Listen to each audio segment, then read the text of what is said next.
it's impossible to work smart if you don't work hard. So in working hard, you get to find ways to work smart. Same thing with money. You start small and then you start earning bigger.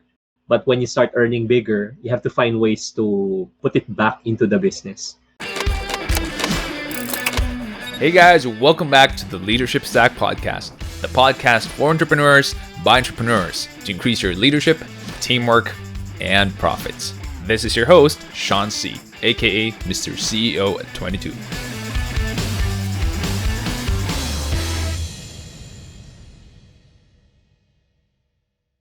Hey guys, welcome back to the show.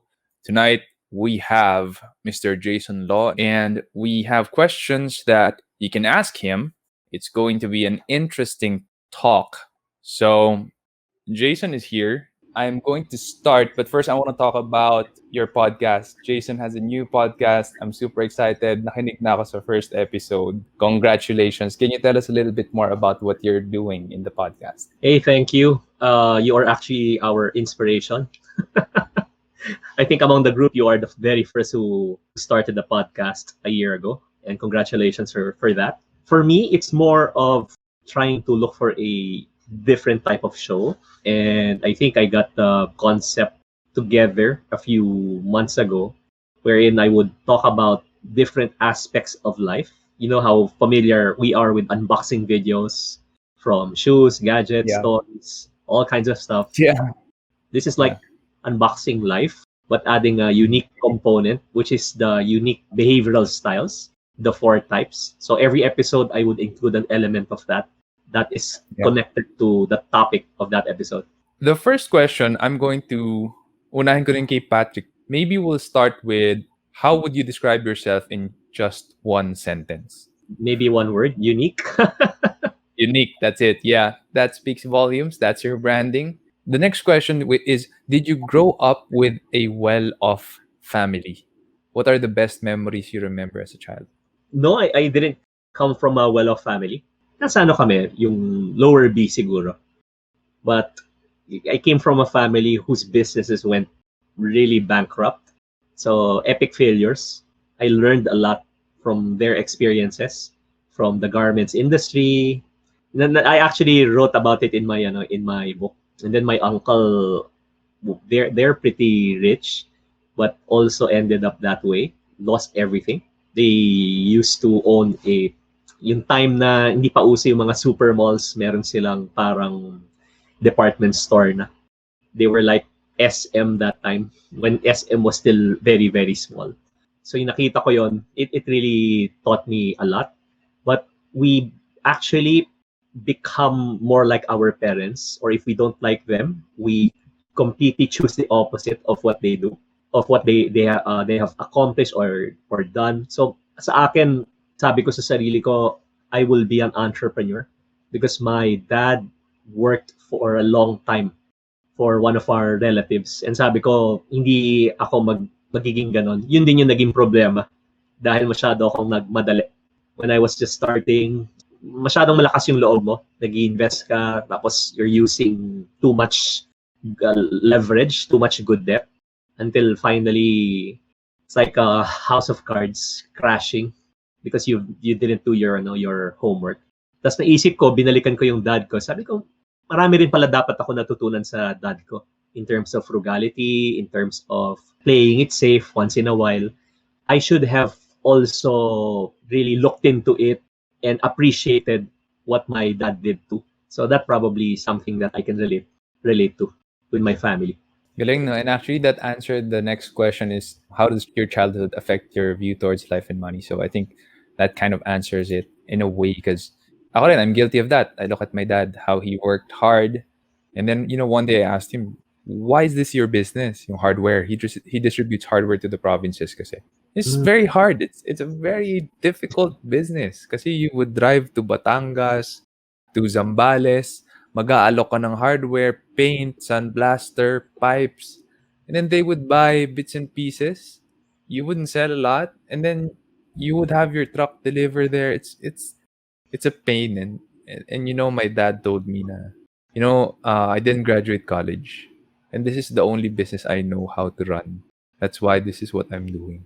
Pero yung respect ko towards my dad in doing that, kasi pinalaki niya ako Chinese style.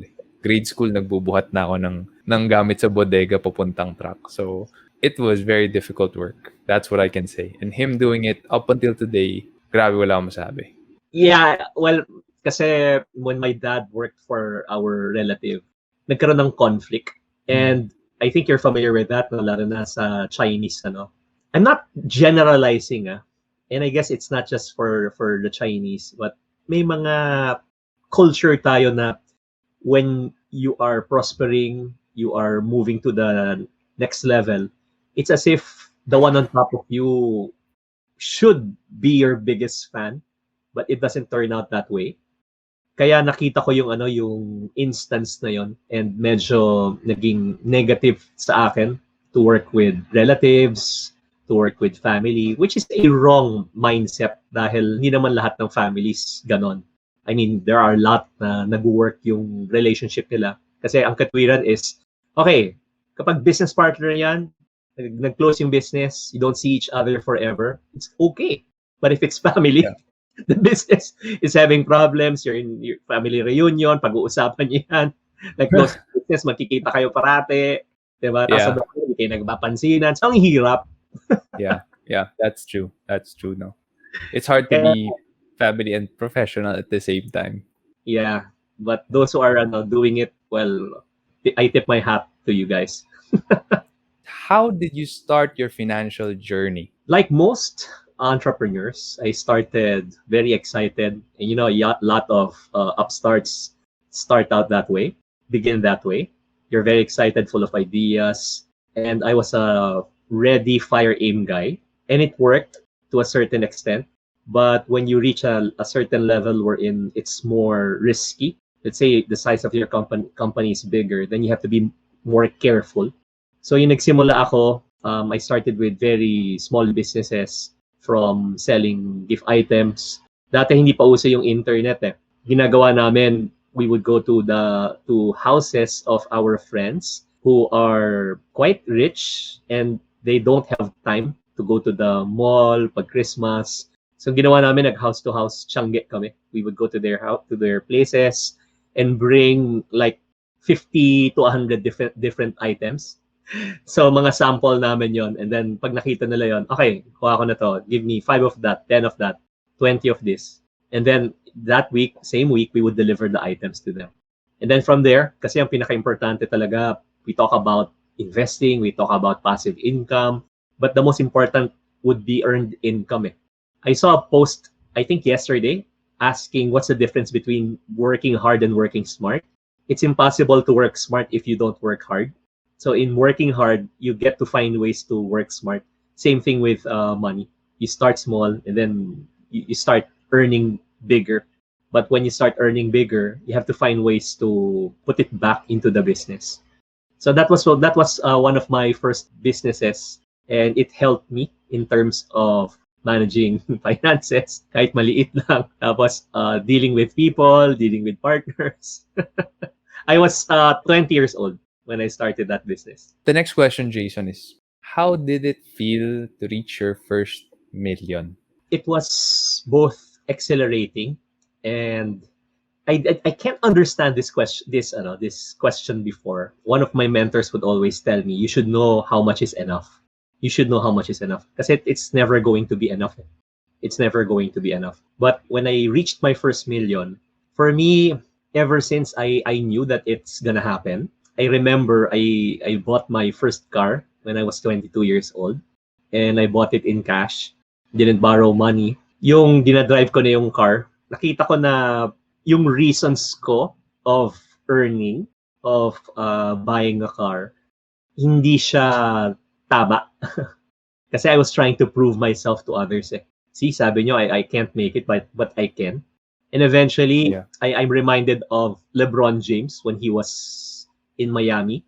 When he was in Miami, he was the most hated athlete in any sport. And then he was playing out of rage kasi he was trying to prove himself.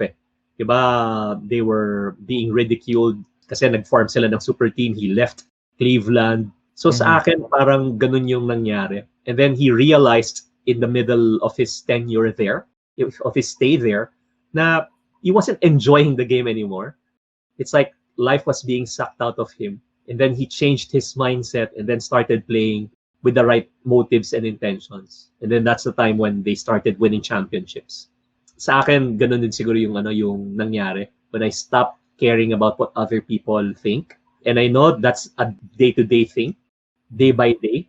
Kumbaga, yan ang isang challenge ng lahat eh. Kasi it's like a barometer for you eh. And that's the time when I enjoyed making money, when I stopped caring about what other people's opinions are. Makes sense. Makes sense. And for those of you listening, and you know you're not sure about why you're doing what you're doing, and you think that you're doing it to prove yourself to others or to show that you can do it, I'm telling you now, if you're able to achieve that, it might feel good for a very short time, but after that, you'll look back and say, "Wow, I wasted all of that time trying to achieve that for others, not for myself," and it's not worth it. No. This episode is partnered up with Armory.ph. Armory is an online watch store and is the exclusive distributor of the brands TW Steel, Dion Milano, Fonderia, Luminox, and Mondane in the Philippines. Yes, folks, those are Italian watch brands. If you are looking to buy your next go-to luxurious everyday watch, go to Armory.ph and enter the coupon code LS30. Armory.ph delivers straight to your doorstep with a security tape to make sure that your package is safe from theft, arrives on time, and is guaranteed working 100%. Go to Armory.ph and buy your first luxury watch today. Selling is focusing on me. When I sell, I try to focus on me, on my interests, on my goals. When I try to serve you, I will try to focus on your interests, on your goals, on your what is of value for you.